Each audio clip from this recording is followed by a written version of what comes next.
네, 스토리가 있는 뉴스, 스토리 뉴스 시작하겠습니다.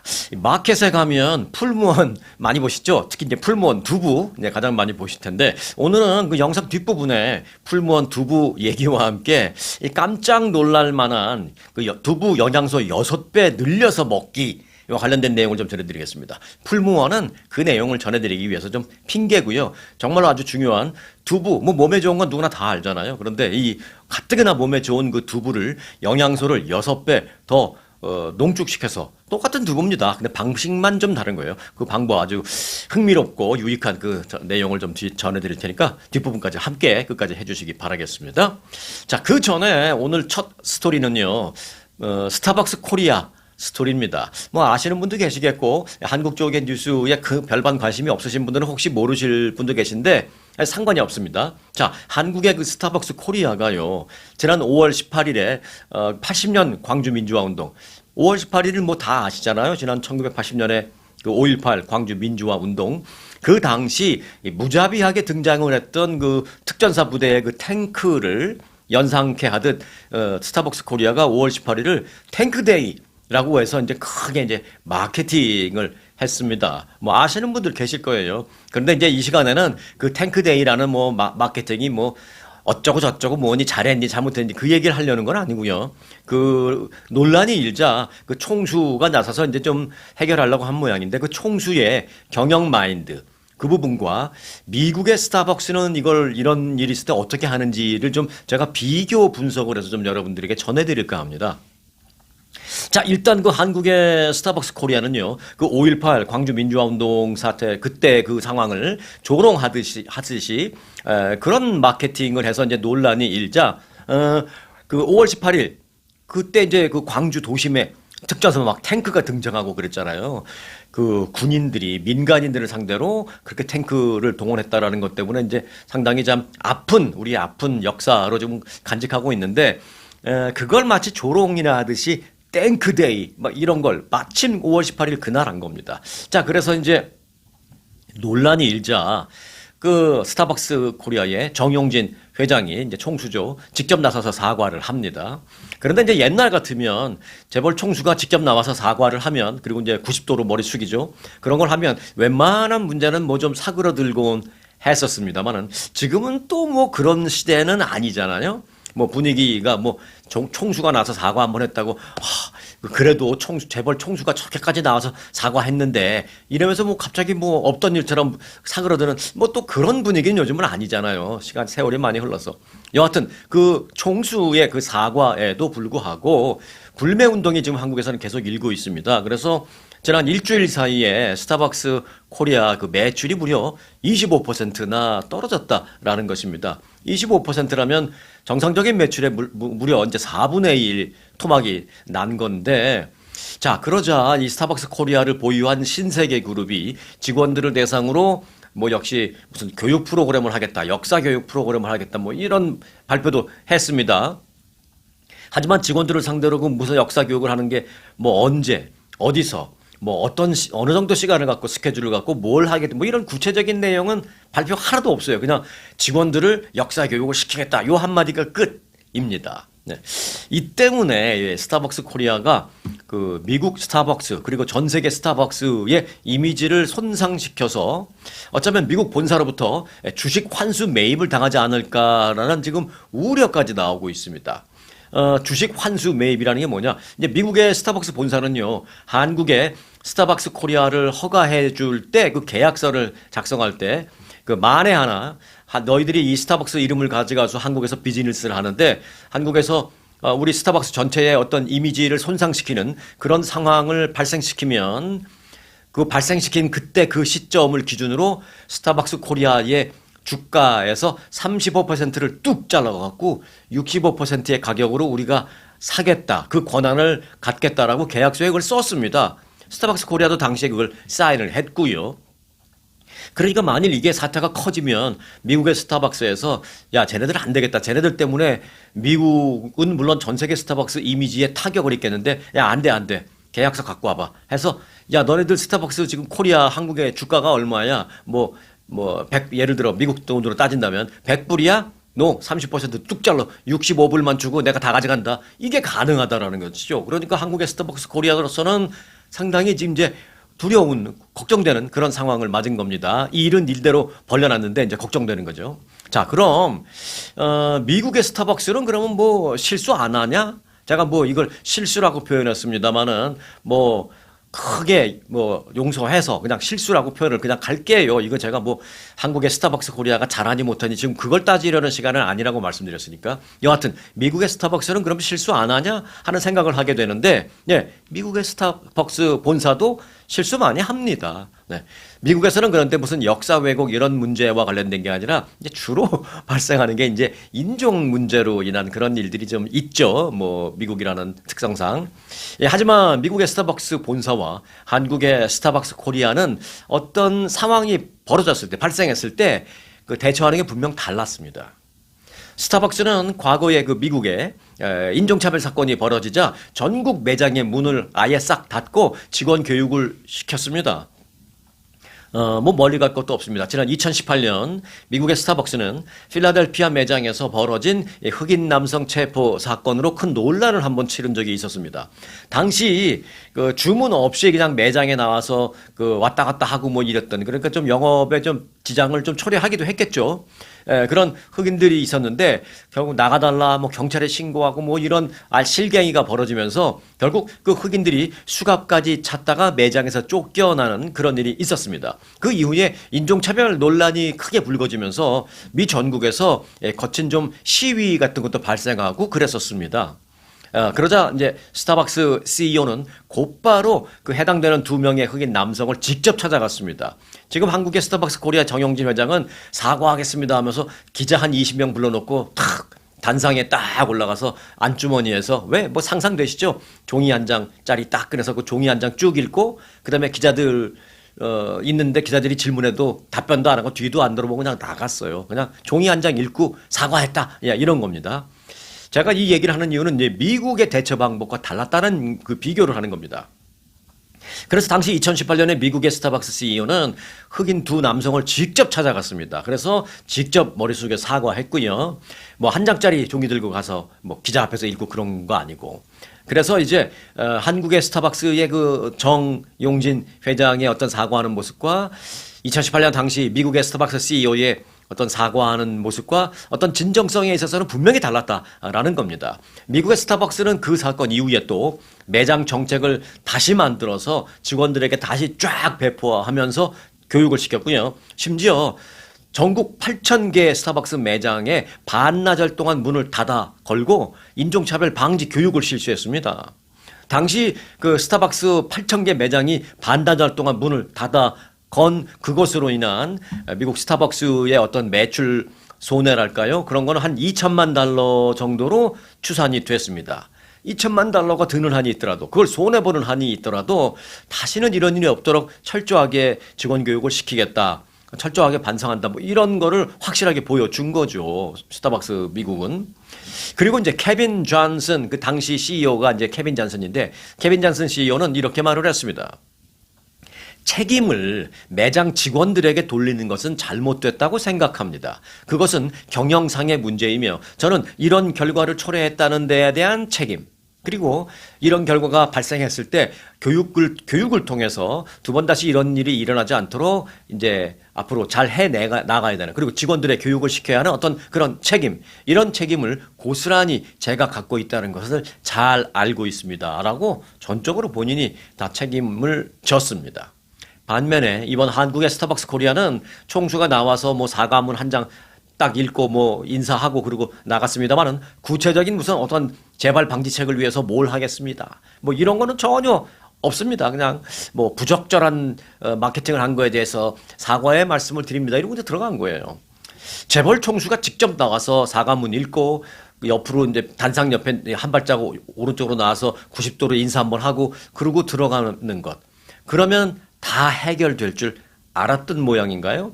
지금은 시대가 바뀌었어요. 한 진짜 20, 30년 전만 해도 재벌 총수가 나와서 고개 숙이고 죄송합니다. 뭐 막 그러면 사람들이 아, 이 총수님이 뭐 재벌 총수가 저 사람이 직접 나와서 저렇게 90도로 사과하는데 아유, 저 정도면 정말 됐지 뭐라고 좀 사그러드는 분위기가 있었습니다. 그때만 해도 우리가 순진했잖아요. 순진? 아니, 순수? 순진? whatever. 그랬습니다. 근데 지금은 시대가 많이 바뀌었어요. 아무리 사과문 읽고 아무리 고개를 숙이고 그래도 저 사람이 정말 진정성이 있는 사과인지를 그 유심히 볼 줄 아는, 따져 볼 줄 아는 그런 정도의 그 수준들이 다 됐거든요, 전 국민이.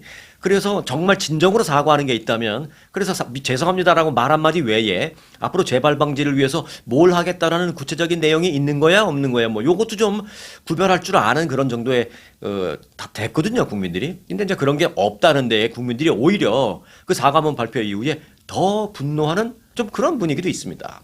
지금은 시대가 많이 바뀌었다는 걸 모르는 건지 아니면 알고 싶지 않은 건지 뭐 좀 의아스럽기는 합니다. 이러다가 미국 본사가 야, 안 되겠다. 니네 스타벅스 코리아 때문에 우리 스타벅스 전체 이미지가 손해볼 것 같아. 계약서 갖고 와봐. 계약서대로 35%확 후려쳐서 주식 다 우리가 가져가야 되겠어. 라고 다 되사가버리는 그런 일이 발생하지 않을까 좀 걱정되고는 합니다.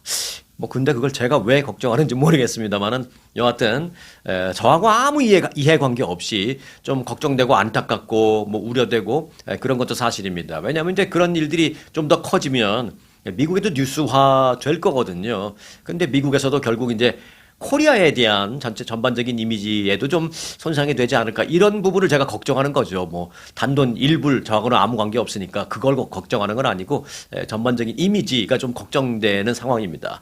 한국의 스타벅스 코리아가 미국 본사에서 어떤 일이 발생했을 때 우리가 실수는 다 하잖아요. 근데 실수를 하나 안 하나의 문제가 아니라 실수했을 때 어떻게 진정성 있게 대처하느냐를 미국의 케이스를 좀 잘 보면서 좀 벤치마킹이랄까 좀 배웠으면 좋겠다 그런 생각이 들어서 좀 비교해서 여러분들에게 말씀을 드렸습니다.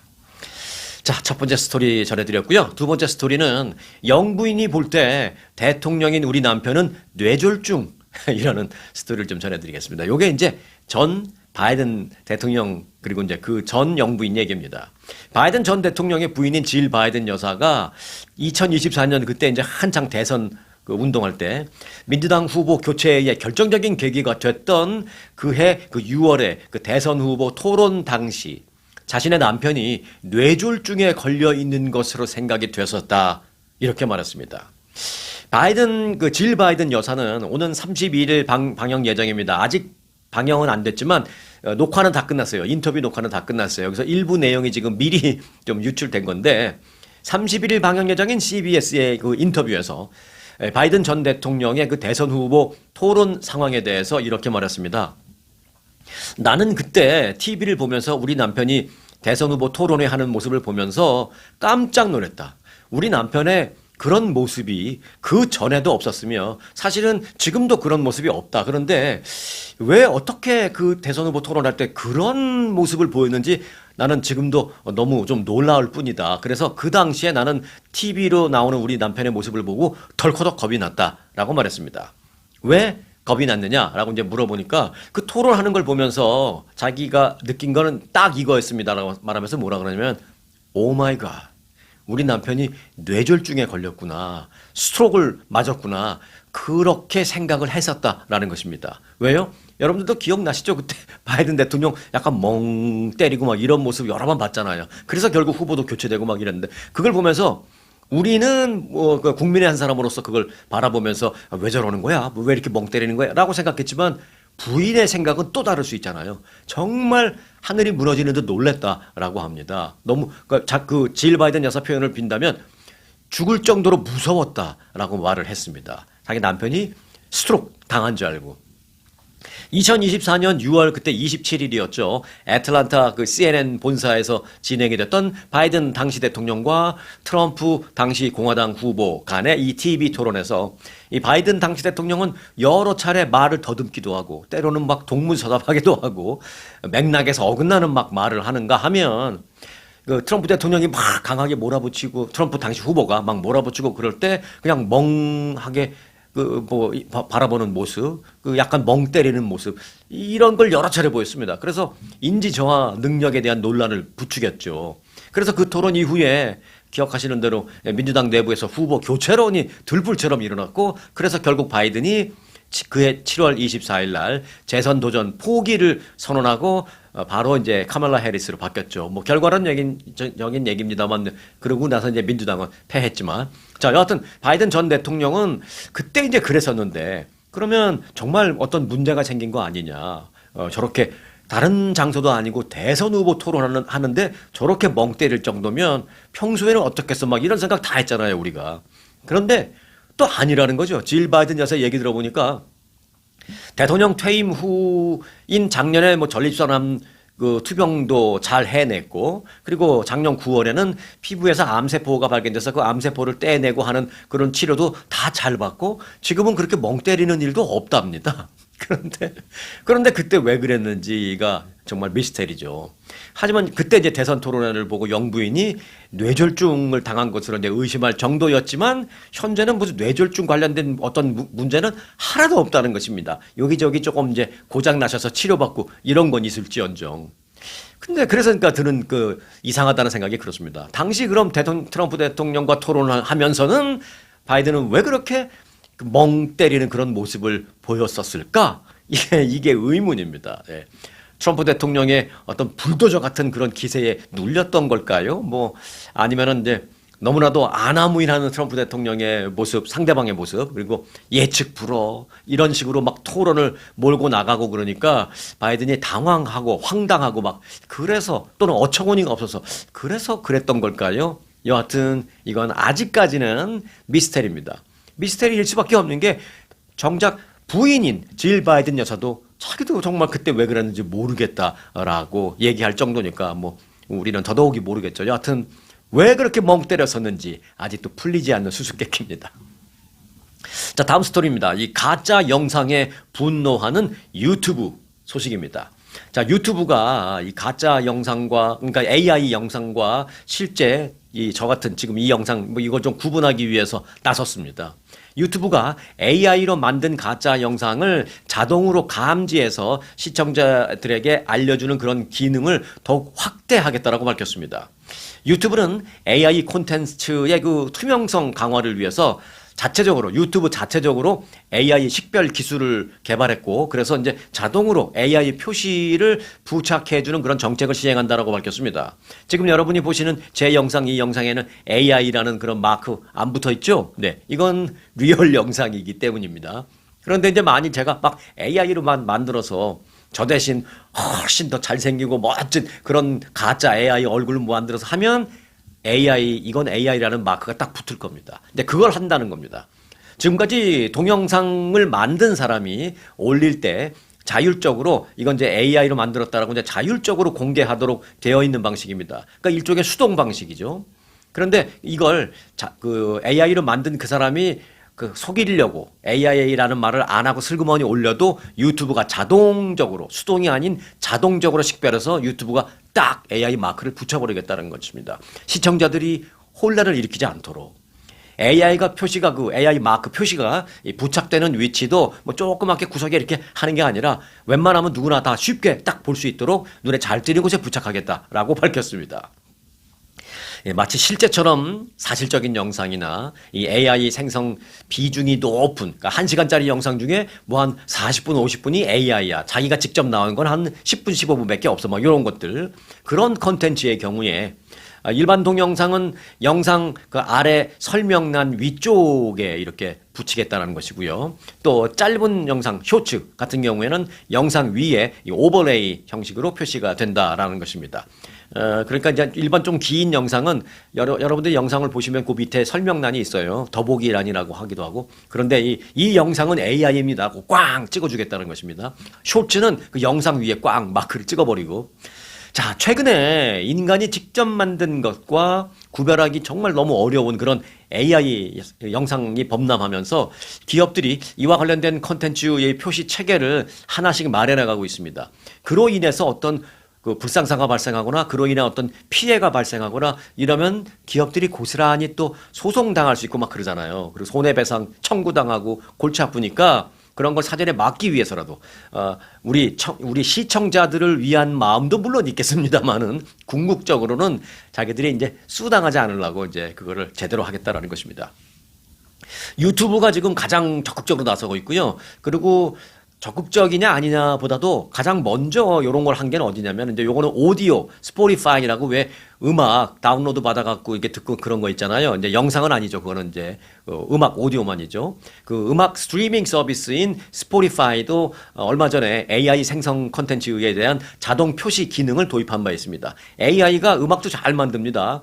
막 1970년대, 80년대 뭐 미국의 유명한 그 컨트리송을 중심으로 해서 현대의 젊은이들이 좋아할 만한 분위기를 가미해서 뭐 1분짜리 뭐 만들어줘. 이거 AI는 이제 자세하게 설명할수록 잘 만듭니다. 그렇게 해서 딱 만들면 음악 만들어줍니다. 멀쩡한 음악. 근데 이게 모르고 들으면 이게 이런 노래가 있었나? 괜찮은데?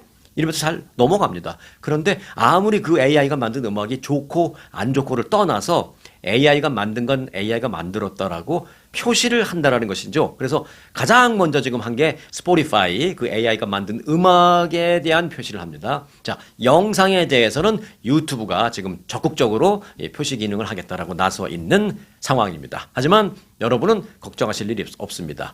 제가 올려드리는 이 스토리 뉴스, 이 뉴스는 AI로 만들어서 올릴 일은 절대 없기 때문에 여러분들은 제 영상을 보면서 그 마크를 보실 일은 없습니다.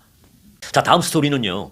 미국에서 열리자 미국식으로 바뀌어버리는 월드컵 소식 좀 전해드리겠습니다. 요거는 월드컵이 이제 얼마 안 남았어요. 이제 뭐 한 2주 남았나요? 다음 달 11일인가 개막식을 가지니까 미리 알아놓으시면 재미있으실 겁니다.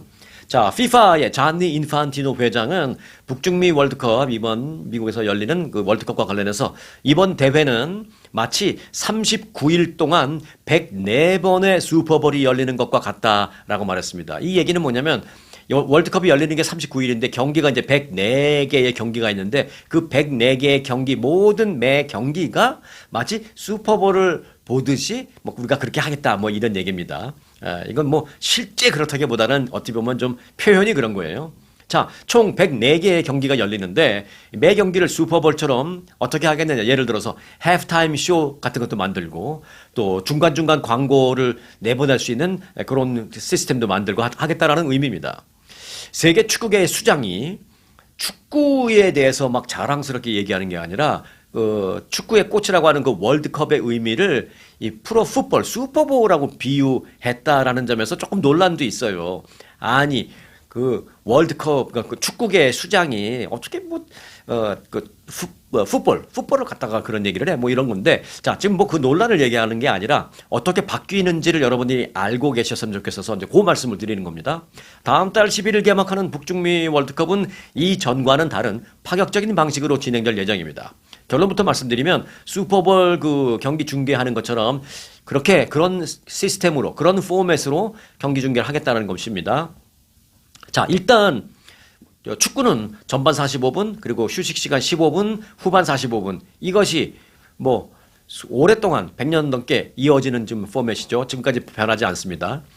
각각 45분씩 진행되는 전반과 후반에 그 중간 휴식 시간을 만들어서 뭐 수분 보충 시간 뭐 이렇게 해서 그걸 좀 쉽니다. 3분씩. 그러니까 전반에 22분이 지나면 딱 스탑시키고 3분을 쉽니다. 그러면 그때 선수들이 다 모여서 감독하고 막 얘기도 하고 물 마시고 막 요걸 3분 합니다. 전반 22분 지나면 후반에도 22분 지나면 그걸 합니다.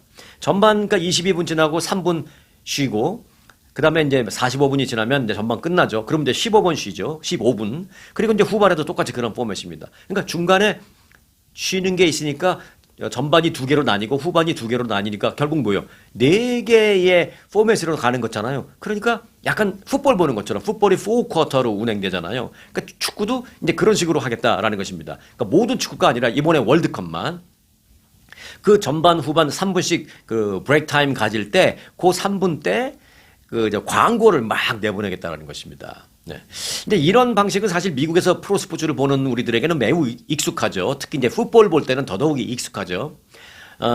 이에 대해서 일각에서는 축구가 미국의 그 풋볼이나 뭐 다른 경기처럼 이 4쿼터 경기로 운영되는 건가 뭐 이러면서 축구만의 매력이 좀 없어졌다 뭐 이런 비판도 좀 일각에서는 있습니다. 그렇지만 일단 방송사가 그 중간에 3분 쉬는 수분 보충 시간에 광고 같은 거를 막 방영할 수 있으니까 예, 수익률은 높아질 전망입니다. 뭐 우리는 광고 뭐 보기 싫어하고 그렇지만 또 장단점이 다 있어요. 그 광고가 많아서 수익률이 높아지면 아무래도 스포츠 선수들에게 연봉을 더 줄 수도 있고 연봉이 세면 선수들의 기량이 더 올라갈 수도 있고 해서 뭐 퀄리티가 좀 높아질 수 있는 뭐 그런 장점도 물론 있습니다. 단점은 당연히 있습니다만은 자 메이저리그는요. 또 이제 풋볼하고 또 다른 게 있습니다. 여러분들 그 야구 메이저리그 경기를 보다 보면 중간에 이 경기 중계하는 그 사회자가 그 더가웃에 들어가서 이제 경기를 이렇게 지키거나 이제 다음 순서를 기다리고 있는 선수들이 이제 핀 마이크를 여기다 꽂고 헤드폰도 끼고 그래서 그 선수가 더가웃에 있는 선수가 저 위에 있는 경기 중계진하고 인터뷰를 합니다. 아까 뭐 볼을 던졌는데 뭐 안타를 맞았는데 그때는 어떤 그 볼이었어요. 뭐 실투였어요. 뭐 이런 얘기. 그리고 뭐 타자하고는 어제까지 뭐 잘 쳤는데 오늘은 앞서 두 타석에 안타가 없는데 뭐 어떻습니까? 뭐 이런 얘기를 할 수 있습니다. 그 막 실제 경기를 뛰는 선수하고 인터뷰를 하는 거죠. 경기 도중에. 그거를 이제 뭐라 그러냐면 마이크드 업이라고 합니다. 마이크드 업. 예. 마이크를 뭐 채웠다 뭐 그런 뜻이죠. 마이크드 업이라는 그 코너가 있어요. 야구에는. 축구에 이번에 월드컵도 그걸 하겠다라는 것입니다. 중간중간 그 쉴 때 3분 쉴 때 특정 선수와 이제 인터뷰를 하는 거죠.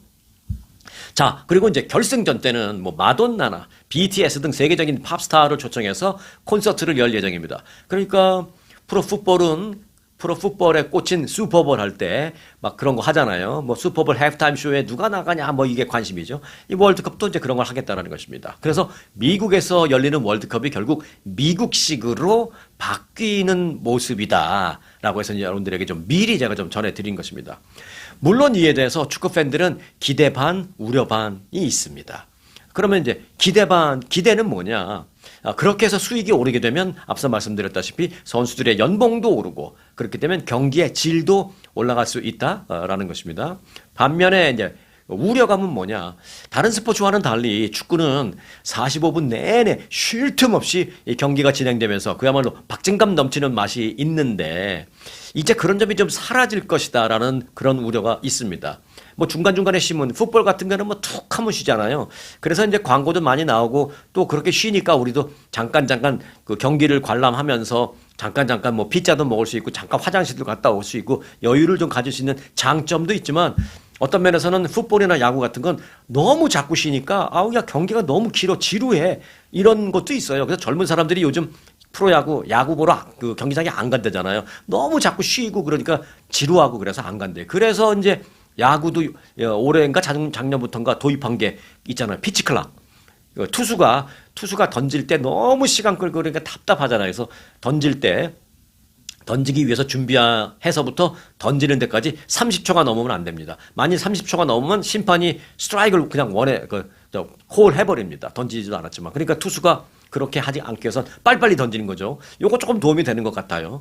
그런 식으로 이제 경기가 자꾸 중단되는 거에 대한 짜증나는 그런 것도 있어요. 하지만 축구는 어때요? 45분 내면 얼마나 재밌어요. 박진감 넘치잖아요. 쉴 틈 없이. 잠깐 뭐 프리킥 같은 거 있을 때 전열 정비하고 이런 건 있지만 거의 뭐 빈틈없이 박진감 넘치게 진행되는 게 그게 바로 축구의 묘미인데 그게 없어진다라는 그 반론도 물론 있습니다. 그러니까 너무 축구의 특색, 축구만이 갖고 있는 그런 장점을 던져버리고 미국에서 열리니까 미국식으로 바뀐다라는 그런 반론도 있습니다. 여러분의 생각은 어떤지 모르겠습니다만 그죠? 저도 잘 모르겠어요. 저도 어느 게 좋다 잘 모르겠습니다. 그죠? 요번 월드컵을 보면서 그냥 평가해야 되겠다 이런 생각입니다. 하지만 이걸 미리 알고 있어야 보면서 평가가 되지 모르면 야 축구가 왜 자꾸 저렇게 쉬니? 뭐 이런 생각할 수 있으니까 제가 미리 말씀을 드린 겁니다.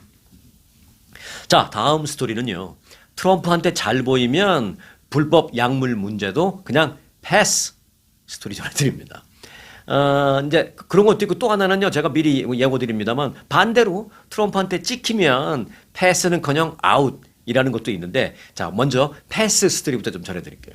연방 법무부가 그 베네수엘라의 그 델시 로드리게스 지금 임시 대통령에 대한 불법 약물 관련 그 수사를 하고 있는데 지금 중단하는 것으로 알려졌습니다.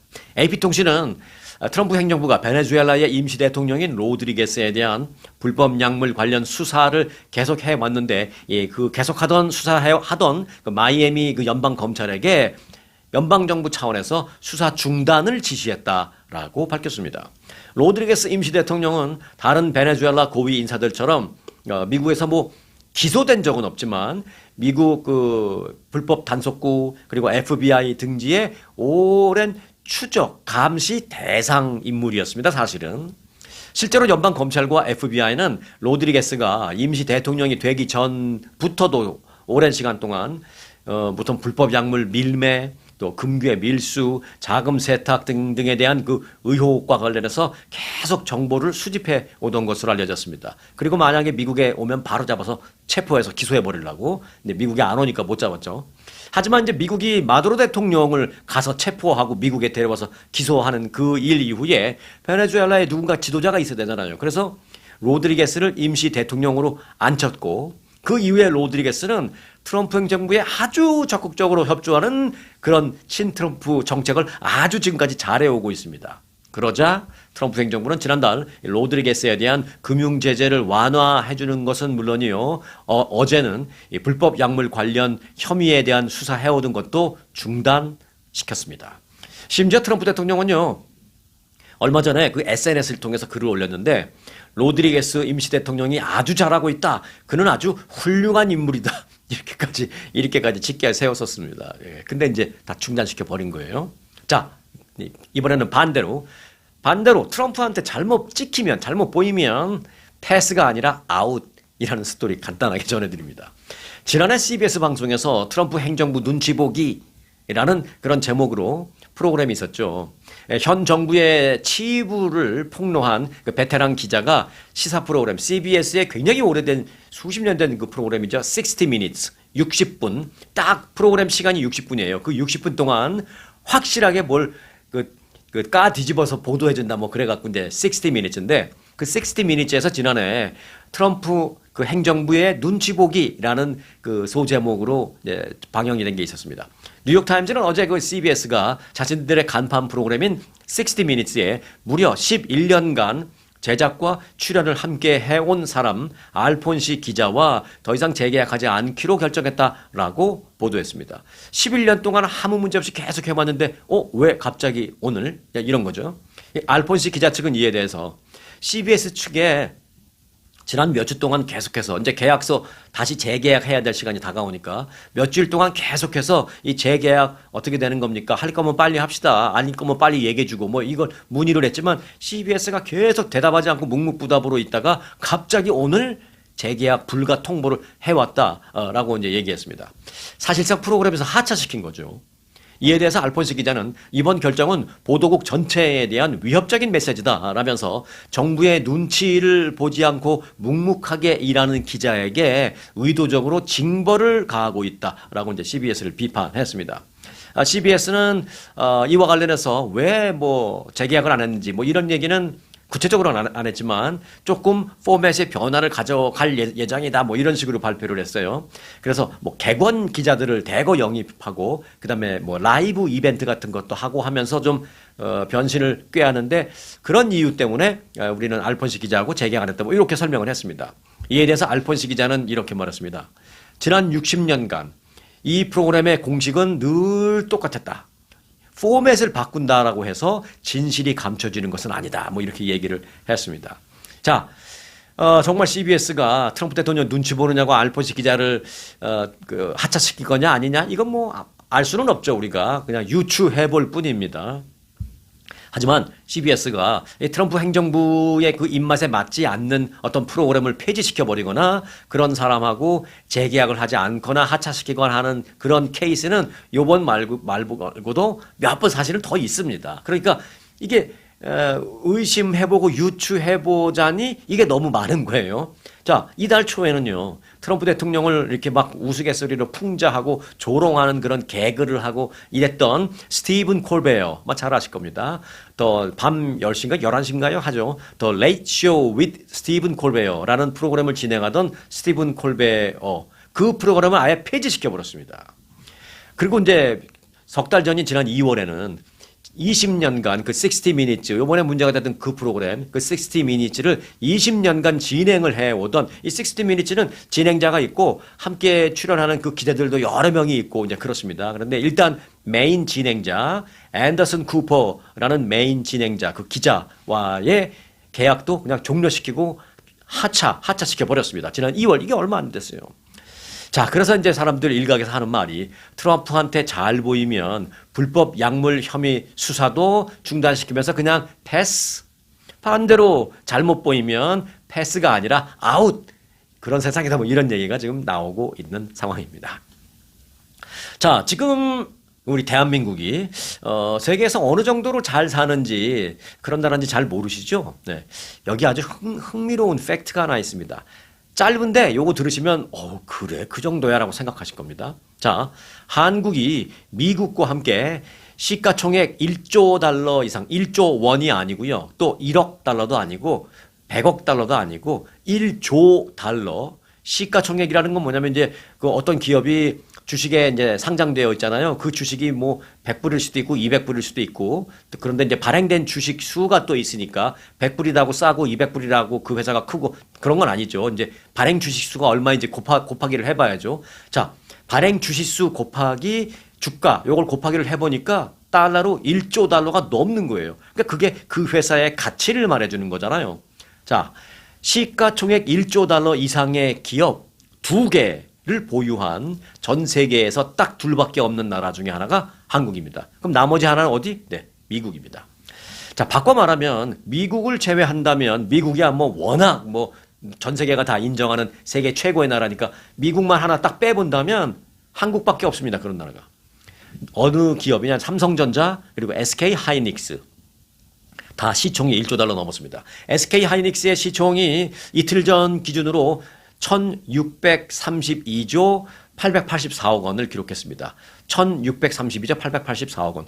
1632조 원입니다. 이건 달러가 아니라 1632조 원이니까 이걸 달러로 환원해도 1조 달러를 한참 뛰어넘습니다. 지금 1달러당 1,400 얼마, 뭐 1,500원이라고 치자고요. 그러니까 1,500조 원이면 1조 5천억 달러가 되는 거죠. 네. 그런데 1,600조 원이 됐으니까 이건 단어가 너무 높으니까 발음도 잘 안 돼요. 1조 억 원이 넘으니까, 그러니까 1,600조 원이니까 1조 달러가 넘는 거죠. 네. 자, 그래서 이제 삼성전자에 이어서 SK 하이닉스까지 1조 달러가 넘는 기업 반열에 합류를 했습니다. 그래서 대한민국 반도체 산업의 위상이 어마어마해진 거예요, 지금. 정말 놀라운 점은 앞서 말씀드렸다시피 그 전 세계에서 시가총액 1조 달러가 넘는 기업을 2개 이상 보유한 나라는 미국과 대한민국 딱 2개밖에 없다라는 것입니다. 그렇다면 1조 달러가 넘는 기업을 2개가 아니라 하나 정도 갖고 있는 나라는 그러면 수십 개, 꽤 많나 생각이 들 수 있는데 아닙니다. 이것도 쉬운 게 아니에요. 1조 달러가 넘는 기업을 1개 정도, 1개 이상 보유한 나라는 어디냐 봤더니 이것도 2개밖에 없어요. 그 사우디아라비아 국영 석유 기업이죠. 아람코. 이거 당연한 거고. 그 석유 파서 돈 파는데 그까짓 거 못할 게 뭐 있어요. 그리고 대만 대단합니다. 그 반도체 만드는 회사 파운드리 기업 TSMC. 요 1조 달러는 없습니다. 그래서 1조 달러가 넘는 기업 하나를 갖고 있는 나라도 사우디아라비아하고 대만밖에 없습니다. 그다음에 2개를 갖고 있는 나라는 한국하고 미국밖에 없습니다. 한 나라에서 1조 달러 이상 기업을 한 개 그런 기업을 갖기도 이렇게 어려운데 대한민국을 2개 기업씩이나 보유하고 있는 정말 씩이나라는 표현을 쓸 수 있습니다.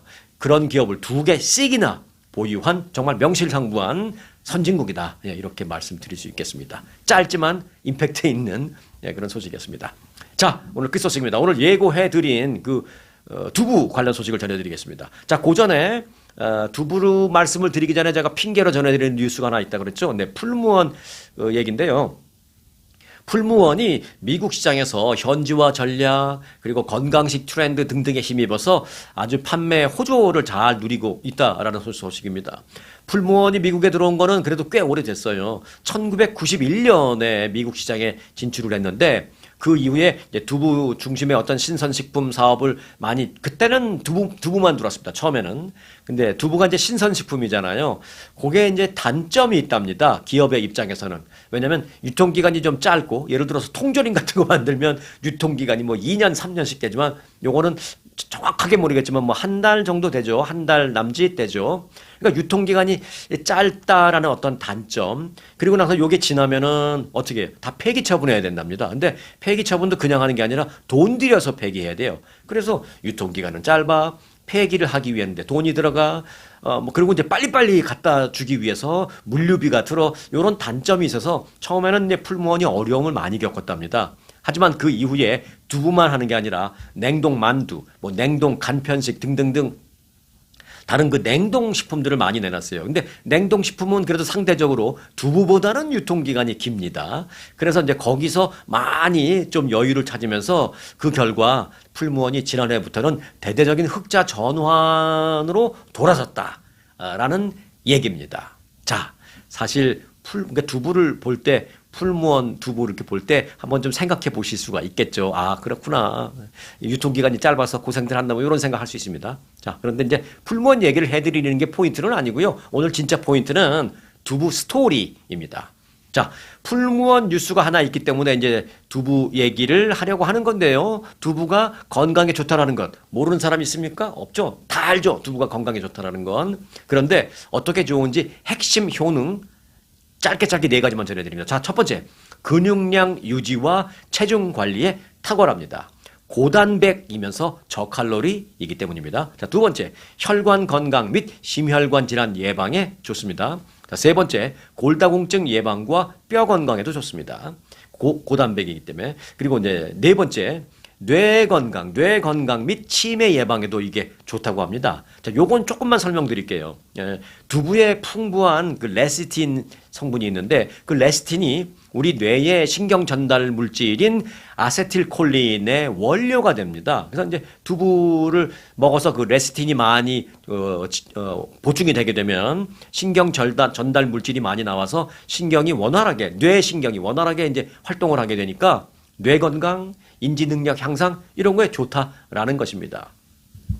뇌 세포막을 보호하고 또 활성화에도 기여를 해서 기억력 향상에도 도움을 주고 치매 예방에도 긍정적인 역할을 미칠 수 있는 그런 기능을 갖고 있는 게 또 두부라는 것입니다. 자, 그럼 여기서 잠깐 두부를 건강하고 맛있게 먹는 그런 방법이 있는데요. 그 방법 중에 아주 흥미로운 방법이 있어서 제가 한 가지만 좀 전해드리려고 합니다. 이름하여 얼려 먹기입니다. 얼려서 꽝꽝 얼은 그걸 먹으라는 게 아니라 얼려 먹기는 그 방법을 설명드리면 이렇습니다. 두부를 사서 한번 얼렸다가 녹여서 먹으라는 것입니다. 왜 그러냐면 두부를 한번 얼렸다가 이제 다 조심해야 될 게 이제 이거를 녹인다고 빨리 녹인다고 전자레인지 돌리고 그러면 절대 안 됩니다. 꽝꽝 얼렸다가 꺼내서 룸 템퍼러처에 실내 온도에 자연스럽게 녹여 먹으면 무슨 일이 발생하느냐? 두부 안에 있던, 물론 이제 두부 팩 보면은 물 같은 게 있고 두부가 그 물 안에 들어가 있죠. 그 물을 얘기하는 게 아니라 두부 안에 기본적으로 그 포함되어 있는 그 수분. 얼렸다가 녹여 먹으면 두부 안에 있는 그 수분이 빠져나옵니다. 그러면서 단백질이 엄청나게 응축된다는 것입니다. 생두부일 때보다 단백질 함량이 이때 무려 6배 이상 높아진다라고 합니다. 그러니까 똑같은 두부라도 단백질을 더 응축시키고 더 이제 폭발적으로 늘려서 먹을 수 있는 거죠. 방법은 간단합니다. 두부를 적당한 크기로 썰어서 이제 그 물에서 꺼내서 적당한 크기로 썰어서 밀폐용, 그러니까 물하고 같이 얼리는 게 아니에요. 물은 다 버리고 따로 두부만 빼서 적당하게 썰어서 밀폐 용기에 담아서 냉동실에 얼립니다. 그런 다음에 이제 며칠이 지난 후에도 이제 요리하려고 이제 먹으려고 할 때 꺼내서 급속 해동 말고요. 룸 템퍼레처에서 자연 해동시킨 뒤에 충분히 해동이 됐으면 물기를 꾹 짜내서 페이퍼 타월 같은 걸로 물기를 꾹 짜내서 찌개나 또는 조림 같은 걸 해 먹으면 된다라는 것입니다. 근데 이제 꽝꽝 얼린 걸 룸 템퍼레처에 이렇게 자동 해동을 시키면 그리고 해동이 되고 난 다음에 두부를 이렇게 보면 약간 구멍이 숭숭 뚫린 것처럼 이렇게 표면이 돼 있을 겁니다. 그럼 보기에는 그렇게 예쁘지는 않죠. 그런데 절대 놀라실 필요 없습니다. 그거는 스펀지 같은 모양으로 구멍이 뚱뚱 뚫린 그런 표면이 그렇게 되는데 그건 그 두부 안에 있는 수분이 빠져나갔기 때문에 그만큼의 공간이 만들어진 겁니다. 그렇기 때문에 생긴 이게 숭숭 뚫린 약간 구멍 그런 게 보이는 거지 절대 뭐 잘못된 건 아니니까 수분이 많이 빠져나갔구나 그렇게 생각하시면 되는 겁니다. 그렇게 되면 오히려 좋은 점도 있습니다. 그렇게 구멍이 숭숭 뚫린 것처럼 표면이 되면 어떤 좋은 점이 있느냐. 양념이 훨씬 더 잘 배어듭니다. 양념이 잘 배어들면 장단점이 있습니다. 단점 똑같은 내가 요리할 때처럼 똑같은 양의 양념을 하면 이게 좀 짤 수가 있어요. 장점은 뭐냐.